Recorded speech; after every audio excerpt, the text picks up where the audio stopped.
সাইয়েদনা ওমরে ফারুক কিভাবে ইসলাম ধর্ম গ্রহণ করলেন, কিভাবে বিশ্বনবীর প্রাণের কলিজার টুকরা হলেন, এটা দিয়ে আমরা শুরু করি। আল্লাহ তাআলা সাইয়েদনা ওমরে ফারুকের হৃদয়ের মধ্যে 3টা ধাক্কা মেরেছেন, ইমানের ধাক্কা। আওয়াজ করে বলতে হবে কয়টা? জোরে বলেন তো কয়টা? 3টা ইমানি ধাক্কা। এক হচ্ছে বিশ্বনবীর দোয়ার ধাক্কা, এক কি? দোয়ার ধাক্কা। 2 হচ্ছে সূরা হাক্কা দিয়ে দিয়েছেন আল্লাহ এক ধাক্কা, সুবহানাল্লাহ পড়বেন না? 3 হচ্ছে সূরাতু তাহা দিয়ে আল্লাহ দিয়েছেন আরেকটা ধাক্কা। এই 3টা ইমানি ধাক্কা যখন সাইয়েদনা ওমর ফারুকের হৃদয়ে লাগলো, উনি পড়তে আরম্ভ করেছেন আশহাদু আল্লা ইলাহা ইল্লাল্লাহ ওয়া আশহাদু আন্না মুহাম্মাদান আবদুহু ওয়া রাসূলুহু, চিল্লায়ে পড়েন আল্লাহু আকবার। বিশ্বনবী মক্কায় বসে বসে তাহাজ্জুদের সালাত পড়ে আল্লাহর কাছে দোয়া করলেন, আল্লাহুম্মা আইজ্জাল ইসলাম বিআহাব্বির রাজুলাইনি ইলাইক। ও আল্লাহ, 2 জন লোকের নাম বলবো, 2 জনের দরকার নেই, এই 2 জনের একজনকে আপনি ইসলামের সুশীতল ছায়া তলে এনে ইসলামকে বিজয় দান করে দেন। মুহূর্তের মধ্যে দোয়াটা কবুল করে নিয়েছে কে? বিশ্বনবী বললেন, আল্লাহ 2 জনের নাম বলবো আজকের দোয়ায়। আবি জাহাল ইবনে হিশাম, হয়তো হিশামের বেটা আবু জাহেলকে আপনি ইসলামের ভিতরে নিয়ে আসেন, কিংবা ওমর ইবনুল খাত্তাব, খাত্তাবের বেটা ওমরকে আপনি ইসলামের ছায়া তলে নিয়ে আসেন। ওমরে ফারুকের জন্য দোয়াটা কবুল করে নিয়েছে কে? মক্কার যে অবস্থা, আল্লাহর হাবিব সাল্লাল্লাহু আলাইহি ওয়াসাল্লাম বুঝলেন মক্কার এই 2 জনের একজন যদি আমার সাথে না থাকে তাহলে মক্কায় দাওয়াতি কাজ চালিয়ে যাওয়া যাবে। আল্লাহরে বললেন, আল্লাহ বেশি চাই না, এই 2 জনের একজন, হয় আবু জাহেল নয় ওমর, হয় আবু জাহেল নয় ওমর। বিশ্বনবী যখন দোয়া করলেন, এই দোয়ার একটা ইমানি ধাক্কা, নুরানি ধাক্কা সাইয়েদনা ওমরে ফারুকের হৃদয়কে স্পর্শ করে ফেলল। দোয়া ইজ লাইক এ মিসাইল। এই যে আমরা দোয়া করি, এটা মিসাইলের মতো। যুদ্ধে মিসাইল হামলা করে না? মিসাইল হামলা করার পরে এই মিসাইল লক্ষ্য বস্তুতে যে ভেদ করে, ঠিক কিনা? তেমনি দোয়ার মতো যদি আপনি দোয়া করতে পারেন, আপনি যেই জন্য দোয়া করেছেন ঠিক ওই জায়গায় যে আপনার দোয়া স্পর্শ করে। সুবহানাল্লাহ পড়বেন না? বিশ্বনবীর দোয়ার মাধ্যমে প্রথমে সাইয়েদনা ওমর ফারুকের হৃদয়ে এক ধাক্কা লাগলো। 2 নম্বরে রব্বুল আলামিন সূরাতুল হাক্কা দিয়ে ওমর ফারুকের হৃদয়ের মধ্যে দিলেন এক ধাক্কা। পড়েন আল্লাহু আকবার। কোরআনের ভেতরে সূরাতুল হাক্কা নামে একটা সূরা আছে না নাই? আল হাক্কাতু মাল হাক্কা ওয়া মা আদরাকা মাল হাক্কা। পড়েন আল্লাহু আকবার। বিশ্বনবী যখন দোয়া করলেন, ওই দোয়া যখন সাইয়েদনা ওমর ফারুকের হৃদয়ে স্পর্শ করলো, সাইয়েদনা ওমর ফারুক সব সময় বিশ্বনবীরে ফলো করতে আরম্ভ করলেন। বিশ্বনবী ডানে গেলে লুকিয়ে লুকিয়ে ওমর ফারুক ডানে যায়, বিশ্বনবী বায়ে গেলে লুকিয়ে লুকিয়ে ওমর ফারুক বায়ে যায়। বিশ্বনবী একবার মসজিদুল হারামে যে নামাজ পড়তে শুরু করলেন, ওমর ফারুক তখন বিশ্বনবীর পিছু পিছু ছদ্মবেশে পেছন থেকে যে বিশ্বনবী কিভাবে নামাজ পড়ে দেখতে শুরু করলেন। বিশ্বনবী ইন দা মিন টাইম এশার নামাজে আল হাক্কাতু মাল হাক্কা তেলাওয়াত শুরু করে দিলেন। আল হাক্কাতু মাল হাক্কা তেলাওয়াত শুরু করে দিলেন। তেলাওয়াত করতে করতে বিশ্বনবী যখন তেলাওয়াত করতেছে, ওমর ফারুক এরকম দুলতেছে আর মজা পাচ্ছে। ও মিয়া, বিশ্বনবীর কণ্ঠ বুঝি আমার মতো কণ্ঠ? আপনার মতো কণ্ঠ? আহমদ বিন ইউসুফের কণ্ঠ? আব্দুল বাসিতের কণ্ঠ না? বিশ্বনবীর গলায় যে কি সুরের ঝংকার আল্লাহ দিয়েছেন, কি সুরের লহরী আল্লাহ দিয়েছেন, একবার যে শুনতো পাগল হয়ে যেত। আল্লাহু আকবার। বিশ্বনবী সূরা হাক্কা মন্ত্রমুগ্ধ তেলাওয়াতে, মন্ত্রমুগ্ধ সুর দিয়ে, মন্ত্রমুগ্ধ কণ্ঠ দিয়ে তেলাওয়াত করতে লাগলেন। এশার সালাতে ওমর ফারুক দুলতে লাগলেন। ওমর ফারুক যত শুনেন অবাক হয়ে যায়, যত শুনেন অবাক হয়ে যায়, যতই শুনে অবাক। কিরে? কারণ তিনি আরবি ভাষা বুঝতেন। এত সুন্দর শব্দের গাঁথনি, এত প্রাঞ্জল বর্ণনা, এত সুন্দর অন্তমিল, এটা কবিতা না হয়ে পারে না। উনি মনে মনে ভাবলেন, এটা মনে হয় কবিতা। It might be poem, it could be poem.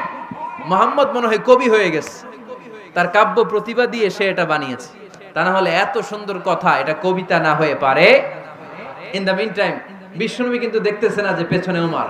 বিশ্বনবী তেলাওয়াত করছিলেন, ইন দ্য মিন টাইম বিশ্বনবী পড়ছিলেন, ওমা হুয়া বিকাউলি শাইরিন কলিলাম মা তুমিনুন এই আয়াতের অর্থ হলো এটা কোনো কবির কথা নয়, খুব অল্প সংখ্যক লোকই তোমরা ঈমান আনো। সুবহানাল্লাহ পড়ে। এটাকে বলে কোইন্সিডেন্ট। কোইন্সিডেন্ট, হুট করে অনেক সময় মিলে যায়। যায় কি যায় না? আপনি একজনের কথা ভাবতেছেন, বাজারে গেলেন, বাজারে যেই দেখেন ওই লোকটা দাঁড়ায় আছে, এরকম হয় কি হয় না? কোইন্সিডেন্ট। ওমরে ফারুক মনে মনে যেটা ভাবতেছে ওই কথা দিয়ে বিশ্বনবী তেলাওয়াত করতেছে, আল্লাহু আকবার। বিশ্বনবী যে আয়াত তেলাওয়াত করছিলেন, আয়াতের অর্থ হলো এটা কোনো কবির বানানো কবিতা না, খুব অল্প সংখ্যক লোকই তোমরা ঈমান আনো। ওমরে ফারুক আটকে উঠলেন, থমকে দাঁড়ালেন। ঘটনা কি? আমি মনে মনে ভাবলাম, কিরে এত সুন্দর কথা, এটা তো মানুষের কথা হতে পারে না, এটা নিশ্চয়ই কবিতা, কবির কথা। কিন্তু মুহাম্মদ এখন আবার পড়তেছে ওমা হুয়া বিকাউলি শায়ের, এটা কোনো শায়েরের, কবির কথা নয়। কলিলাম মা তুমিনুন, অল্পই তোমরা ঈমান আনো। তার মানে আমার মনে যা চলে মুহাম্মদ এটা টের পায়। মুহাম্মদ গণক। নাউজুবিল্লাহ পড়বেন না? মুহাম্মদ অনেক বড় মাপের একজন গণক। মানুষের হৃদয়ে কি চলে, মনে মনে কি ভাবে, মুহাম্মদ না দেখেও বলে দিতে পারে। ইন দা মিন টাইম বিশ্বনবী পরের আয়াতে পড়লেন ওয়ালা বিকাউলি কাহিনিন কলিলাম মা তাযাক্কারুন। এই আয়াতের অর্থ হলো এটা কোনো গণকের বানানো গণনা নয়, খুব অল্প সংখ্যক লোকই তোমরা উপদেশ হিসেবে এটাকে মানো। সুবহানাল্লাহ পড়েন। এবার আর ওমরে ফারুকের সহ্য হয় না, কি আজীব তামাশা। প্রথমে মনে করলাম কবিতা, মোহাম্মদ কয় কবি না, সে কবি না, এটা কবিতা না। তারপর ভাবলাম সে গণক, সে আয়াত পরে পরে বলে দিল এটা গণনা নয়, তাহলে এটা কি? এটা কি কবিতাও না, গণনাও না, তাহলে এটা কি? বিশ্বনবী তখন বললেন তানজিলুম মির রাব্বিল আলামিন। সুবহানাল্লাহ পড়েন। পরের আয়াত ছিল তানজিলুম মির রাব্বিল আলামিন। এটা দুনিয়ার কোনো কবির বানানো কবিতা না, এটা কোনো গণকের গণনা না, এটা কোনো সাহিত্যিকের বানানো সাহিত্য নয়, এটা মহাবিশ্বের পরিচালক রব্বুল আলামিনের কাছ থেকে পাঠানো কিতাব কোরআন। সূরা হাক্কার ধাক্কায় ওমরে ফারুক কাইত। প্রথমে ধাক্কাটা লাগলো যে দোয়া। বিশ্বনবী তাহাজ্জুদে কেঁদে দোয়া করলেন, আল্লাহ হয় আবু জাহেল রে দিবা নাইলে ওমর রে দিবা। ওই দোয়া ওমরে ফারুকের হৃদয়ে ছোঁয়া লেগেছে। এরপর হাক্কা, সূরাতুল হাক্কা দিয়ে দিলে এক ধাক্কা। এই ধাক্কা খেয়ে উথাল পাথাল হৃদয়ের মধ্যে, হায় রে এ কি বাণী, এ কেমন কথা, কে মুহাম্মদ? তারপরও শয়তানের ওয়াসওয়াসা আছে না নাই? আল্লাহ বলে যতই ওয়াসওয়াসা ওমরকে দেয়া হোক, আমি ওমরে ফারুককে এই মুসলিম উম্মতের সেনাপতি বানিয়ে ছাড়বো, আমি সেনাপতি বানাবো। এবার 3 নাম্বার ডোজ।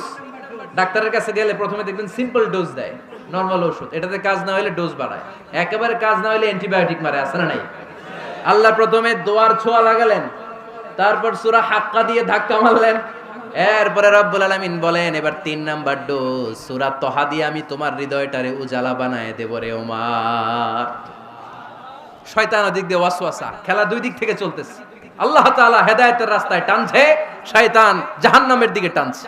ঘোষণা দেয়া হলো মক্কায়, মুহাম্মদের মাথা কেটে এনে দিলে এত এত স্বর্ণ মুদ্রা দেয়া হবে। ওমরে ফারুক রাজি হয়ে গেলেন, নাঙ্গা তলোয়ার নিয়ে বিশ্বনবীর মাথা কাটার জন্য ছুটলেন। নাউজুবিল্লাহ পড়বেন না? বনু জাহরা গোত্রের এক লোক বলে, আইনা ইয়া ওমর, কই যাও? মুহাম্মদের মাথা কাটতে যাই। আরে মুহাম্মদের মাথা কাটতে যাও? তোমার বোন ফাতিমা বিনতে খাত্তাব আর তোমার বোন জামাই সাঈদ কদ সাবা, এরা তো ধর্ম ত্যাগ করে ফেলছে, এটা তো আমাদের ধর্ম ত্যাগ করে মুহাম্মদের ফলোয়ার হয়ে গেছে। আগে ওমর ঘর সামলাও, পরে মুহাম্মদের মাথা কাটতে যেও। ওমরে ফারুক অবাক হয়ে গেলেন, তলোয়ার নিয়ে বিশ্বনবীর দিকে না যে নিজের বাড়ির দিকে চলে গেলেন। বিশ্বনবীর আপন বোন ফাতিমা বিনতে খাত্তাব, বোন জামাই সাঈদ আর খাব্বাব রাদিয়াল্লাহু তাআলা আনহু, তিনজন মিলে সূরা তহা তেলাওয়াত করছিলেন। পড়েন সুবহানাল্লাহ। মক্কায় লুকিয়ে লুকিয়ে দাওয়াত হতো। খাব্বাব রাদিয়াল্লাহু তাআলা আনহু একটা চামড়ার ফলকের মধ্যে সূরা তহার কয়েকটা আয়াত এনে ওমরে ফারুকের বোন আর বোন জামাইকে শিক্ষা দিচ্ছে, ট্রেনিং দিচ্ছে। সুবহানাল্লাহ পড়েন। লুকিয়ে লুকিয়ে ওমরে ফারুক যখন ঘরে চলে আসলেন, এরা তটস্থ হয়ে গেল। সাইয়েদনা খাব্বাব বিছানার তলায় লুকিয়ে গেলেন। ওমরে ফারুক বললেন, দরজা খোলো। ফাতেমা বিনতে খাত্তাব দরজা খোলার পরে নির্মম ভাবে সাইয়েদনা ওমর রাদিয়াল্লাহু তাআলা আনহু বোনের গায়ে আঘাত শুরু করে দিল, বোন জামাইকে আহত করতে শুরু করলো। আর বলতে শুরু করলো, তোরা পাগল হলি কেন? কি আছে ওই মুহাম্মাদের মধ্যে? কি জাদু নিয়ে সে এসেছে? সে যাই বলে লোকজন পাগল হয়ে যায়, সবাই তার উপর কালিমা পড়ে ঈমান এনে ফেলে। কি এমন জিনিস তোদের কাছে আছে যেটা দেখে মুহাম্মদকে তোরা ভালোবাসলি? কি আছে? কি পড়তেছিলি আমারে দেখা। ফাতেমা বলে, ইন্নাকা রিজসুন লা ইয়ামাসসুহু ইল্লাল মুতাহহারুন। ও আমার ভাই ওমর, তুমি নাপাক। তুমি কি? লা ইয়ামাসসুহু ইল্লাল মুতাহহারুন, পবিত্রতা অর্জন না করে এই কোরআন ধরা যায় না। সুবহানাল্লাহ পড়েন। উমরে ফারুক গোসল করে আসলেন, কারণ ধাক্কা তো আগে কয়েকটা খাইছে। কথা বুঝেন নাই বোধহয়? প্রথমে দোয়ার ধাক্কা, পরে কোন সূরা দিয়ে ধাক্কা? হাক্কা দিয়ে ধাক্কা। 3 নম্বরে এখন আরেকটা ধাক্কা খাবে। গোসল করে আসলেন। ফাতেমা বিনতে খাত্তাব বললেন, গোসল যখন করে এসেছেন, এই নেন। উমরে ফারুক এবার চামড়ার কাপড়ের মধ্যে সূরা তহার প্রথম আয়াতের দিকে নজর করলেন। নজর করেই কোরআনের প্রেমে পড়ে গেলেন। পড়েন সুবহানাল্লাহ। উমরে ফারুক পড়তে আরম্ভ করলেন, তহা মা আনজালনা আলাইকাল কুরআনা লিতাশকা ইল্লা তাযকিরাতাল লিমান ইয়াখশা তানজিলাম মিম্মান খালাকাল আরদা ওয়াস সামাওয়াতিল উলা। সুবহানাল্লাহ পড়েন। উনি পড়তে আরম্ভ করলেন, তহা মা আনজালনা আলাইকাল কুরআনা লিতাশকা, এই কোরআনকে আমি তোমাদের হতভাগ্য জাতি হিসেবে দুনিয়ায় থাকার জন্য পাঠাই নাই। এটা রব্বুল আলামিনের পক্ষ থেকে এসেছে। যারা রবকে ভয় করে তাদের জন্য আছে উপদেশ। যিনি আকাশ বানিয়েছেন, জমিন বানিয়েছেন, ওই আল্লাহ তাআলা নিজেই এই কোরআন পাঠিয়েছে। আওয়াজ করে পড়তে হবে, আল্লাহু আকবার। উনি খুব ভালো আরবি জানতেন। সূরা তহা পড়ার পরে আর ধৈর্য ধারণ করতে পারে না। ওমরে ফারুক ছোট্ট বাচ্চার মতো কান্না শুরু করে দিলেন। আল্লাহু আকবার। সূরা তহাটা হাতে নিয়ে, তলোয়ারটা হাতে নিয়ে বিশ্বনবীর দিকে ছুটতে আরম্ভ করলেন। আইনা মুহাম্মদ, কোথায় মুহাম্মদ? তোমরা আমাকে মুহাম্মাদের কাছে নিয়ে চলো। বিশ্বনবী তখন সাফা পাহাড়ের পাদদেশে দারুল আরকাম ইবনে আলকামের ঘরে লুকিয়ে লুকিয়ে কোরআনের দাওয়াত দিতেন। ওমরে ফারুককে পাগলের মতো ছুটে আসতে দেখে বিশ্বনবীর চাচা হামজা ইবনে আব্দুল মুত্তালিব বলল, নবী আপনি পালান। ওই যে খাত্তাবের বেটা ওমর আপনাকে অপমান করার জন্য, আক্রমণ করার জন্য তেরে এসেছে। সাহাবীরা বললেন, নবী আপনি পালিয়ে যান, আমরা সামাল দেব। বিশ্বনবী বললেন, না আমি পালাবো না, বরং তোমরা সরে যাও। ওমর ইবনুল খাত্তাবকে আমার দরবার পর্যন্ত আসতে দাও। আমার তো মনে হচ্ছে ওই যে তাহাজ্জুদের নামাজ শেষে চোখের পানি ছেড়ে যে আমি আল্লাহর কাছে দোয়া করেছি, আজকে আমার ওই দোয়াটা কবুল হতে শুরু করেছে। আমার তো মনে হচ্ছে আমার দোয়া কবুল হবে, আসতে দাও। ওমর ফারুক এসে বললেন, আশহাদু আল্লা ইলাহা ইল্লাল্লাহ ওয়া আশহাদু আন্না মুহাম্মাদান আবদুহু ওয়া রাসূলুহু, আমি সাক্ষ্য দিলাম আল্লাহ ছাড়া কোনো ইলাহ নাই, নিশ্চয় আপনি আল্লাহর প্রেরিত বান্দা এবং রাসূল। পড়েন সুবহানাল্লাহ।